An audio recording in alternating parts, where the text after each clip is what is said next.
All right. Well, good morning, boys and Good girls. morning. My name is Karma Hansen, and I am a nurse at All True Hospital. And normally at this time of year, people from Safe Kids Grand Forks would be coming into your schools and doing a presentation about head injuries and bike helmets. And we would get to be up in front of the classroom like your teachers are. But a lot has changed with our world, and we're learning in different ways. So we're joining you today with our Zoom meetings, like you guys are probably getting pretty familiar with. And so we thank you for letting us come into your classrooms and even into your homes today in this way. I am going to share some slides that you'll get to see here in a minute when I share my screen that are going to have some pictures on it of what we're talking about. And then I'm also going to be putting it onto my camera because there are some things that I want to show you as I talk. So thank you so much for letting me come in today. Emily, do you have a question? Do you have a question, Emily? My brother, he had a head fracture. Yeah? And it kind of reminded me of this. Yeah, we're going to talk about that today and how important it is to protect our heads. So thank you for telling us about that. Carmen, can I interrupt really quick? I also just kind of wanted to remind my students that the chat box is closed. If you ever have a question, that's different, but we're not going to talk to one another or just use the chat box. Because Miss Carmen will explain the difference probably between a question and a story. And we always put our hands on our head if that's something we were going to say or think or ask too. So sometimes when you hear her say something that reminds you of something, you can always show her that, oh yeah, that happened to me. And that would be a nonverbal way to explain, to let Carmen know that that you're thinking what she is. So the chat box is closed unless it's a specific question for Carmen. And I don't know if you had any last year. Yesterday. We'll have a little bit of time at the end, and what you have questions is important. We'll get through what we have to talk about. We'll take a few questions, and then if there's still more questions, even after our time is up, I'll stay here until we're all done with questions. Okay, boys and girls? So thank you so much. So what I'm going to do now is I'm going to start to share a screen. And you should be seeing a big yellow screen that says Safety on Wheels on it. And we are going to get started. Today we're here to talk about anything that has to do with wheels that we might be using, like bikes or scooters or skateboards or rollerblades, and how to stay safe on it. Normally, like I said, we would be in your schools up front like the teacher, and then about a week later, you would have some people from what are called the Grand Forks Optimist Club come in. They're a bunch of adults who care a lot about kids, and they would come in and they would set up a path in your parking lot at your school, and you would do what's called a bike rodeo. And we can't do that this year, but our friends at the Grand Forks Optimist Club are going to be helping us next week when we distribute bike helmets. And we're going to talk to you in a little bit about how you can go about ordering a bike helmet. So I told you my name is Karma, and I'm a nurse, and I work at All True here in Grand Forks. And you know what? We're here if you get sick or you get hurt, but we don't want to have kids coming into our hospital. So we hope that you can all stay safe and learn some things today that will be helpful to keep you safe. So here we go. We're going to talk about safety on wheels today. If I ask the question of what kind of things do you think make kids die? It's sad when they die, but there are children that do die. What do you think it is? Does anybody think it's a heart attack? Raise your hand if you think kids die from heart attacks. Nope, it's not heart attacks. Raise your hand if you think it's cancer. Some of you think cancer. No, it's not. That's not the number one reason they die. Certainly kids die from that, but it's not the number one reason. How about coronavirus? A lot of hands go up there. You know what? Coronavirus is a real thing, and it's something that you can put your hands down, boys and girls. It is something that we need to be aware of, and you need to listen to your moms and dads and your teachers and the people who are telling you to wash your hands and to stay a certain distance away from people and to wear your mask. I'm not wearing a mask right now because I'm alone in my office, but I have my mask right here if people come in. And coronavirus, it's a real thing, and it can be dangerous. But you know what, boys and girls? That's not the real reason or the number one cause for why the most kids die in our country. Let me show you what is. It's things that we oftentimes call accidents or things that are preventable. So things like bike crashes or being injured in a car crash or drowning or fires, things like that, that if we know how to stay safe, we can make our homes and our schools and our places that we play a lot safer. So we're here today to talk about safety on wheels.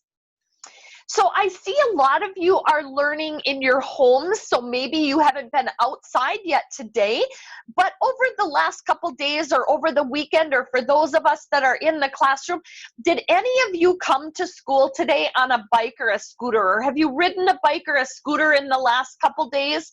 Raise your hand if you have. A fair number. It is getting a little bit cooler outside, but people are still out on their bikes and scooters and skateboards and that kind of thing. How many of you wear a helmet when you ride on your bike or scooter or those kind of things? I do. How many of you don't? And that's okay if you don't. So when I ask people this, I say, if you knew that today when you were riding on your bike that you were going to be in a car crash, would you wear a helmet? If you knew you were going to be in a crash, can you go like this or give me a thumbs up if you would? And do you know what I say? I say that I wouldn't wear a helmet. Do you know why? Because if I knew I was going to be in a bike crash, I don't think I'd get on my bike. I don't think I'd get on my bike. If I knew I was going to be in a car crash, I don't think I'd get in my car. So then I wouldn't need to wear a seatbelt. You wear your seatbelt or you wear a bike helmet because you never know when those crashes are going to happen. So it's really important that you have them on if you're having, I always said to my kids, if you have wheels on your feet or wheels on your butt, you have to have a helmet on your head. That was my rule at my house. And if they didn't like that rule, then they got to walk to where they were going. All right, I want to talk a little bit about our brains. I'm a nurse, and when I was in college, I got to study about brains, and we actually got to work on real live brains. So I've gotten to see them. And this is kind of what they look like. They're not this color. They made these colors on this picture so you can tell the different parts of the brain. But if you look at my picture of the brain, you're going to see a lot of big words here. Medulla and cerebellum and occipital lobe and thalamus and corpus callosum and frontal lobe and cerebral cortex. Those are kind of big words, and they're kind of big medical words. But you know what? They all stand for certain parts of the brain that are really super important. And each of these parts of the brain have a very specific job that they do. And we're going to talk about those jobs in just a minute. This is an example of a skull. Your skeleton. A skeleton are the bony parts that make up your body. So your skeleton are your finger bones and your arm bones and your leg bones and the bones that make your chest, the bones that make your head. This part here is actually called your skull. I want you guys to take your hand and make a fist like this. Will you do that for me? Make a fist. And I want you to pound on your head a little bit. Is it hard or is it soft? Who thinks it's soft? Who thinks it's hard? Yeah, it is hard, isn't it? It's hard. Because this is like underneath your skin and your hair. This is the hard bone. And underneath that bone is the soft brain. And I'm going to take you off screen share for just a minute because I want to show you something. This is what it looks like underneath that skull. This is an example of what a brain would look like. See that it jiggles? See it jiggling like that? And look what happens when I touch it with my finger. I poke it. See how it's soft and squishy? That's what a brain looks like. How many of you have ever had Jell-O jigglers or Jell-O? Yeah? And that's kind of what your brain feels like. It's kind of wiggly and it's kind of soft and squishy like that. But underneath, that's underneath that heavy, hard skull that we see. So when you feel your head, it feels hard, but I want you just to remember that underneath, this is what it feels like and what it looks like underneath. It's soft. So it's really important that we protect that head because what's underneath can get damaged very easily if we hit it. And you don't always get hurt just from like a fall off of a bike or things like that. You can sometimes get hurt by standing up and hitting your head on it. Off a ladder or lots of different things where you hit your head and it hits that bone and then it bruises the brain underneath it. All right.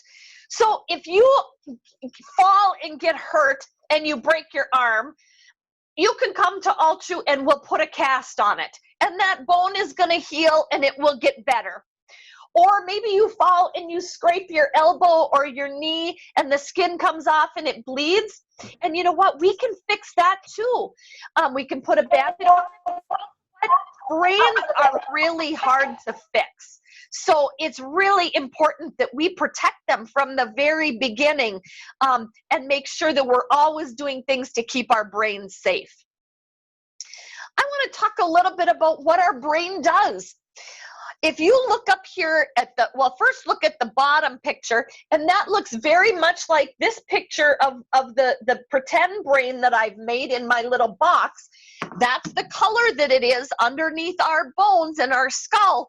But the part up on the top, you see a bunch of different colored lines, and it's all kind of woven together. Those are little, what we call networks within the brain, and it sends messages all over inside of our head and our brain to help us to do lots of things with our body. And I want to talk about what some of those things are. First of all, you guys are all looking at a computer screen, and you're looking and you're seeing me. And what am I doing right now? Am I waving my hands? Your eyes are what is seeing.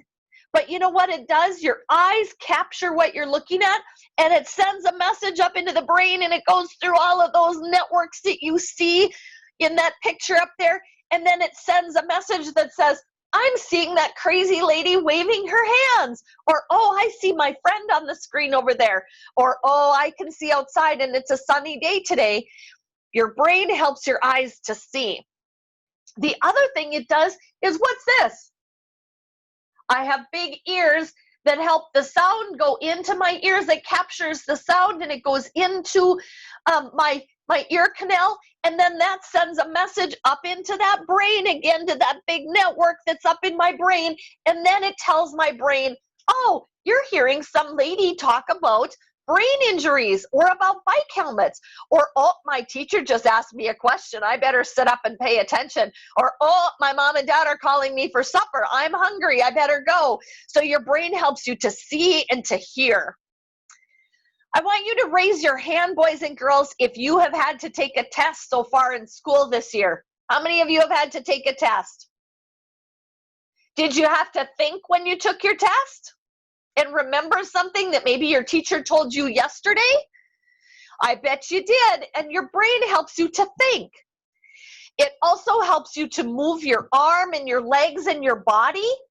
Your brain looks down at the floor and it says, oh, you're walking on a flat surface, so you can walk normal. But if all of a sudden you have to go up steps or go down steps, your brain tells you to move your leg in a different way because now you're going up or down a step. So it helps your body to move. When you went to bed last night, what keeps you alive is your heart beating and your breathing. When you went to bed last night and you kind of went to sleep, did your body just keep your heart rate beating in your body breathing? Did it just do that for you? Yeah, there's a really important part of your brain that helps with your heartbeat and your breathing. And it just helps you to do that so your body stays alive. And did you know that your brain even tells you when you have to go to the bathroom? It does. It does. So there's a lot of things that your brain does. So it's super important that we protect it. I want to tell you a story about a little girl named Allison. And this little girl lives in Grafton, North Dakota. And I was going there one night and I saw up in front of me two girls that were riding on their bikes, and they both had on these purple helmets. And I thought, those look like the helmets that we have at Safe Kids. And sure enough, I was so proud because these two girls were wearing their helmets. When all of a sudden, I watched one of the little girls and the wheel of her bike caught the edge of a bump in the sidewalk, and she flipped over the front of her handlebars and landed with her head on the ground. And I saw her head hit the ground and then bounce back.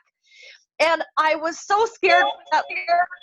I drove my car right up by her, and I got out of the van and I talked to her, and she was crying because she skinned her knee. She got a big bleeding area on her knee and her shirt got dirty. But what was most important was that her head was safe because she had a helmet on, and her head is what hit the ground and it protected her brain. So that was a really happy story. It was sad that she fell, but it was happy that she didn't get hurt. I want to tell you a story about two people, though, that did get hurt. When I used to work at the hospital, I went into a room one day to visit with a patient, and his mom and dad were in there, and the mom was crying. And I asked her what was the matter. And her son was 12 years old, and he had been riding on his bike, and he went across the railroad tracks, and he didn't have his hands on the handlebars, and he flipped his bike over, and he fell and he hit his head, and he got brought into the hospital. And his mom was crying because her little boy, who was 12, didn't know who his mom was. He did not recognize his mom. And the other thing was, when the little boy tried to talk, instead of talking like I am right now, he would do things like this. He would say, water? And he couldn't talk normally because the part of his brain that controlled his talking had been injured when he fell off of his bike on the railroad tracks. So it was super sad that head injury happened to that boy. He did get better, and he got to go home from the hospital, and he had to do some therapy for a while, and he ended up getting better. But it was sad that if he would have had a bike helmet on, that would probably not have happened. Here's another story, and this one's really sad. I worked with a nurse who, when she was going to school in college to learn how to become a nurse, one of her friends, her roommate, said to her one day, "Let's go out for a bike ride." And her friend said, "No, I can't go." Heather said, "I have to study for a test." So her friend left and went out on a bike ride. And she was riding on the trails on her bike. So you're not on the road with the cars, you're on just a trail where only bikes go. And she was driving, and she saw some bikers coming from the other direction. And so she kind of pulled off to the side of the trail, and her wheel caught on the edge of the trail, and she flipped over the handlebars of her bike, and she hit herself on a tree. And that almost a nurse was taken to the hospital, and 3 days later, she was 21 years old, and 3 days later she died because of getting hit in the head. And so injuries can happen to young kids, they can happen to adults. So it's important that everybody wears a helmet every time they ride on a bike or have wheels on their feet. I want to talk to you about the different types of helmets. There are 3 different types, and each of you should have gotten an order form that you can order a helmet. And if you're going to order, I want to make sure that you order the right kind of helmet for what you are going to be doing with it. The first one that you see, the blue one here, the pink one I have in my hand, is called a toddler helmet. This is what somebody who rides on a trike might use. You see it comes up over the top of the head, but it comes down a long ways in the back. Kids who ride on trikes sometimes tip over backwards like that. And so they have to protect that important part of the brain that controls the heart rate and the breathing. And so if you ride on a trike, that would be the kind that you would use. As you get bigger and you ride on a bike, this is the kind of helmet that you would use, a bike helmet. A bike helmet protects the top of the head and the back. It doesn't need to come down as far in the back, because mostly when you're riding on a bike, you either fall over the handlebars that way or you tip over sideways. You don't usually tip over backwards. So a bike helmet sits mostly up on the top of the head right here. If you do things like scootering and skateboarding and you have wheels on your feet, you're in a situation where you could tip over backwards again. Kind of like the little kids who ride on the trike, this helmet is the same in that it comes down further in the back to protect that base of the brain, that really important part where our heart rate and breathing is controlled. So if you're riding on a bike, you only want to wear, you can wear a bike helmet, or you can ride with this kind of a helmet. But if you're scootering and skateboarding, this would not work. You'd have to wear one like this. So it's important that you get the right helmet for the right activity. And none of these helmets that we have are made for things like an ATV or a dirt bike or a motorcycle or a snowmobile. Those things go a lot faster, and so you have to have a special helmet that's made specifically for those types of activities. I'm going to sneak around to my table here, and are you guys able to see me still? Okay, I'm going to show you. This is my pretend little mannequin here. This is a person, and I'm going to show you, if you want to order a bike helmet, how we're going to measure to see what size you need. On your piece of paper, it's going to ask you how big it is around your head. So we're going to start right here, right above where our eyebrows are, and we're going to bring a tape measure all the way around to the front like this and measure and see how long it is all the way around our head. That is called a head circumference. That's a big word, but circumference means going around something. That's the number that you're going to put on your order sheet. Then when you get your helmet, boys and girls, you're going to fit it so that it works on your head the right way. I want to show you. See how I've got it on this person? If this person falls, what do they hit? Their face and their forehead, don't they? I want it to be sitting like this, so it's level kind of with the ground and flat, because now if they fall, they're hitting their helmet and not their face.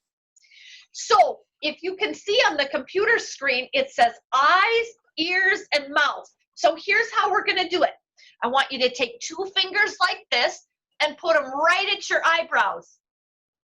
And when you put your helmet on, like this, it should come down and sit right on the top of my eye, or my fingers.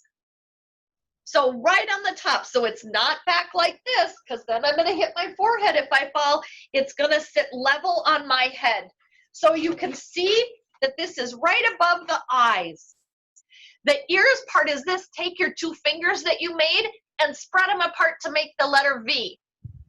What we want to do is we want these straps that are on the side of both sides of the helmets to make the letter V.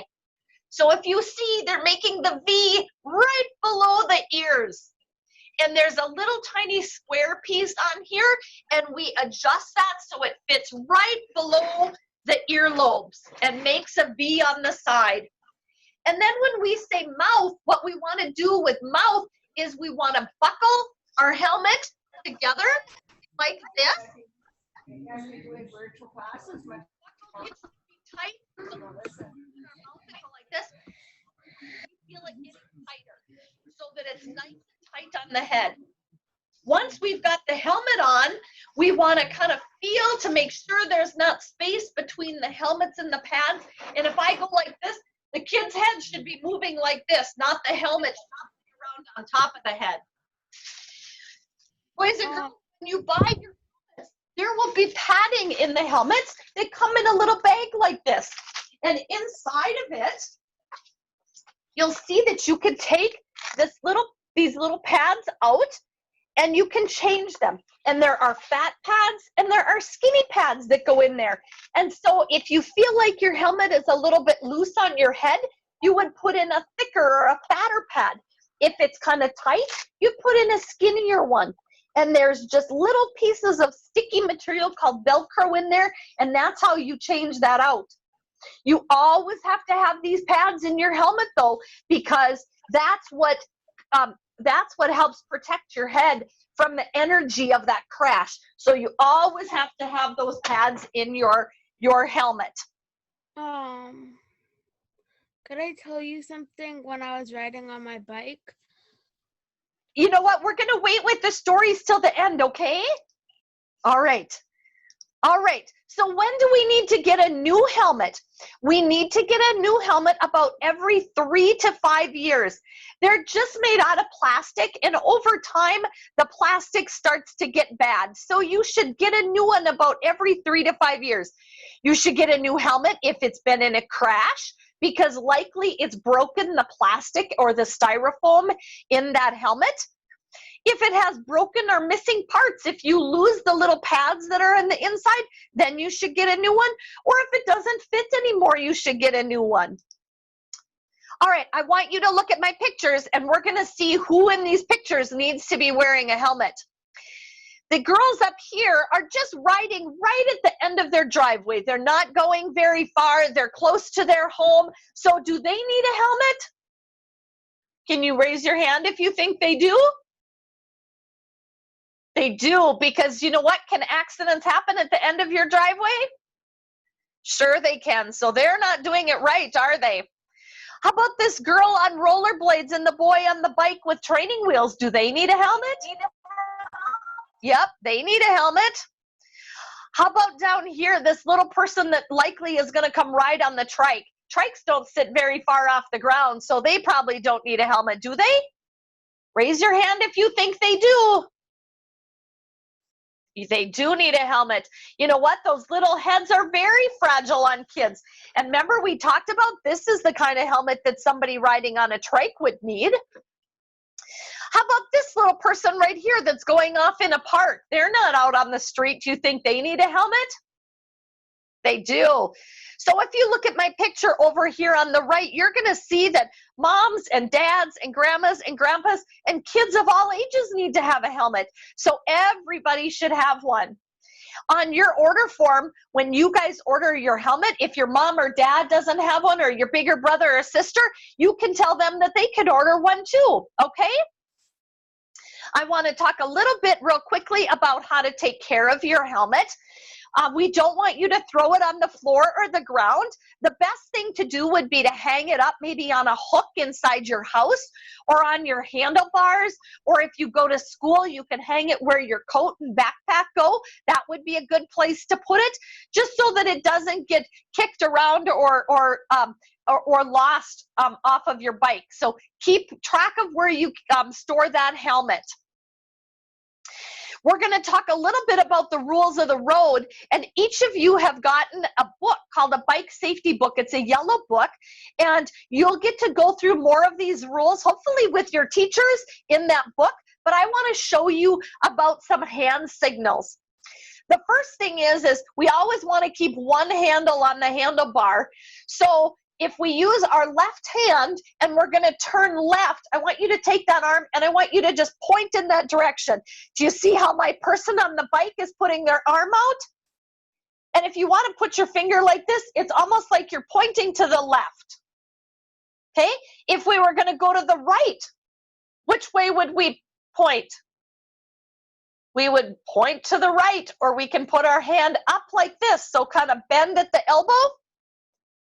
Okay, so left is out like this, right is like this. If we're gonna stop, how do you stop on your bikes? You put your brakes on and you kind of push down on your brakes. So take your hand and go like this and pretend like you're putting your brakes on. Okay, like this. This means you're gonna stop. So that's the way that you tell other drivers around you what you're going to do. Because just like a car, they have to use their turning lights to signal what they're doing. You need to use your signals as well when you're on a bike.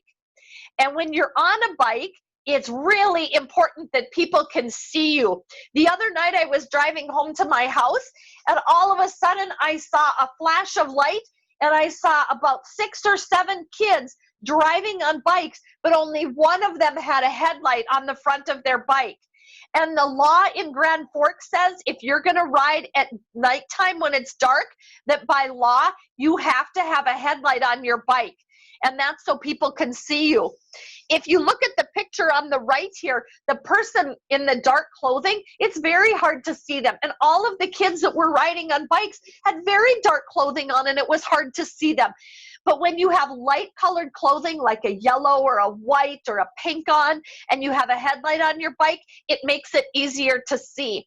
So if any of you are doing any riding at nighttime, you want to make sure that you have a headlight on your bike, and you can get one at a place like a Target or a Shields or a Walmart or the ski and bike shop. So there's lots of places where you could get a light for your bike. If you have wheels on your feet or wheels on your butt and you're riding on a bike, you are just like a car, and you have to follow the rules of the road. So even if you're riding on the sidewalk and not the street, you need to pay attention if there's a stop sign coming up. We have had several kids in our town who have forgotten to stop when they're going on the sidewalk, and they actually run into and hit cars. And some kids that have been hurt because they forgot that they have to follow the rules of the road. So if there's a stop sign, it's not just for the cars to use, it's for people on bikes too. We're going to talk just for a second about how to order helmets. These are examples of what the helmets look like. And your teacher should have given you a purple piece of paper. If you're a distance learner, you might have gotten this in an email, but this is what it looks like. And on that piece of paper, it will tell you what colors of helmets we have and what styles. So this is the blue and the pink is an example of the toddler helmet for those that ride on a trike. The purple, black, blue, and red are examples of helmets that are bike helmets that you could pick if you ride on a bike.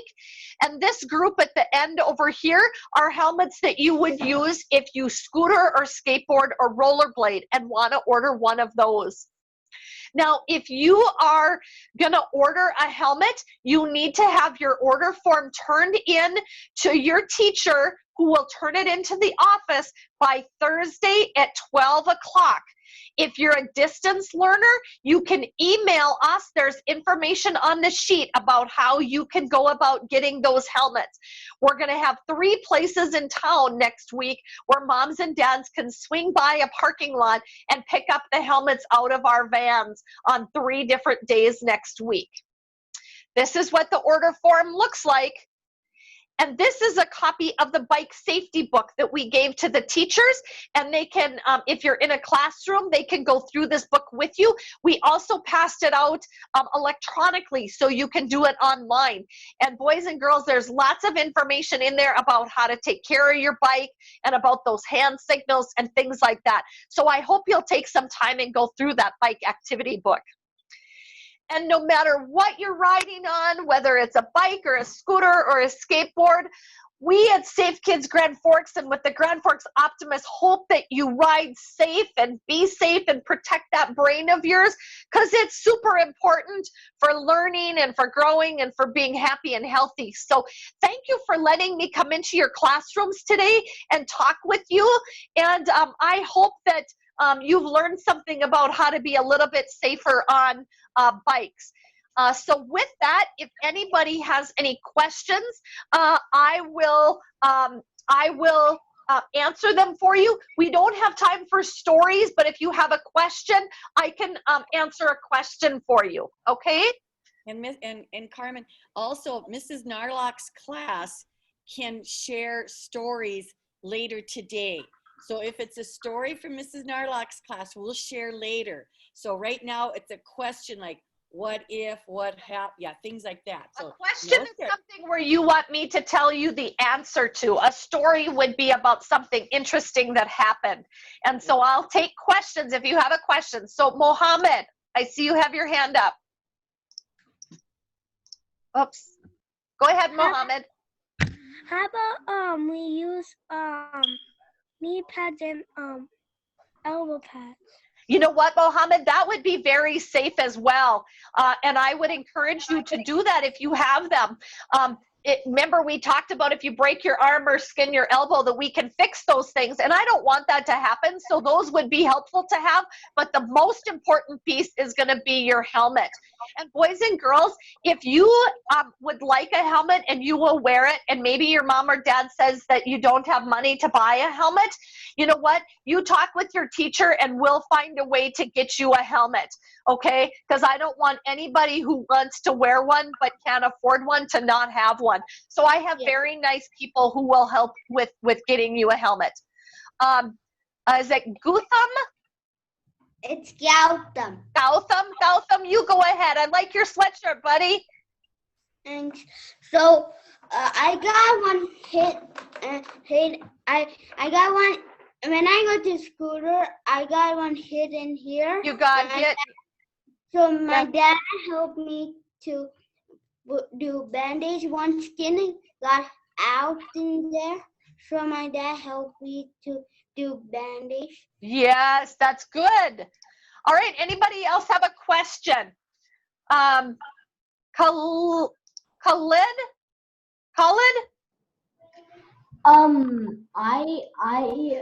Me too, Gotham. I seriously got hurt so much right here that Okay. And you know what? And you know what? You guys can share those stories with Mrs. Narlock later today. Does anybody have a question? Something they need me to answer? Rosemarie. When you, like I told Mrs. Narlock, it's good that you guys have somebody that could help my mom because she's broke right now, and because me and my little brother are the only ones right now that do not have a helmet. Okay, and you know what? You talk with your teacher and we will help you. We're very happy to do that, okay? All right, anybody else have a question? All right, well, I don't see any more questions. Oh, Emily has a question. Emily, go ahead. Oops, let me get you off mute here. Go ahead, Emily. Is the multi-sport helmet, can we use that for bikes too? Yes, you can, because it protects just as much of your head as a bike helmet does. So you can use a multi-sport for riding on a bike. You can do pretty much everything with that, not motorized things, but for everything else you can do with the multi-sport. So if you ride a bike and you scooter, then you should get a multi-sport helmet. Okay, good question. All right, Shoshania? it's Shania, but don't forget Mrs. The other class has their hands. I don't know if you can see them. Yep, I do now. Okay, Shania? that's okay. Go ahead, Shania, if you have a question. One thing too, I forgot to put the A where the S is. Okay. So, I just want to tell you a story though. Nope. You know what? We're not going to do stories right now. We'll do those later. Okay, I can just do questions so we can get you back to class. All right, Mrs. Dahlquist class, does somebody have a question there? You guys are off mute. Go ahead.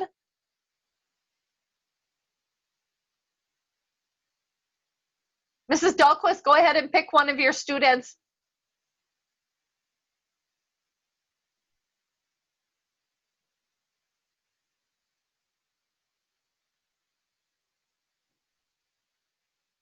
Mrs.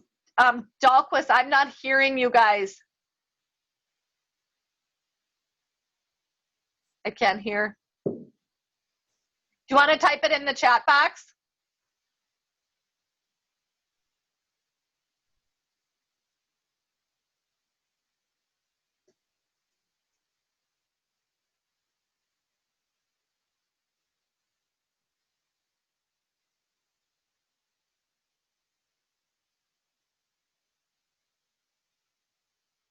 think she's typing me a question here.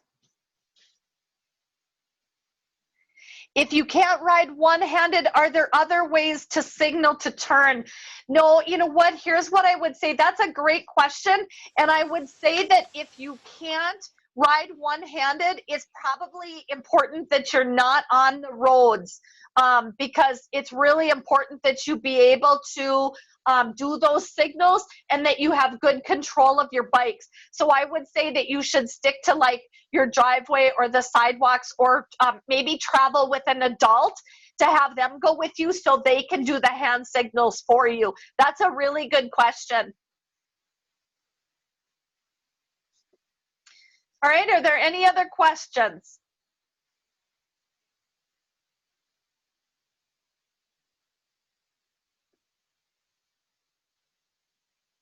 All right, well, boys and girls, I thank you for joining me today. I hope that this was okay, the way the format we did it. I would have loved to have been there in person with you, but since we can't do that, we thought we still wanted to get this important information out. So give me a thumbs up if you learned something today.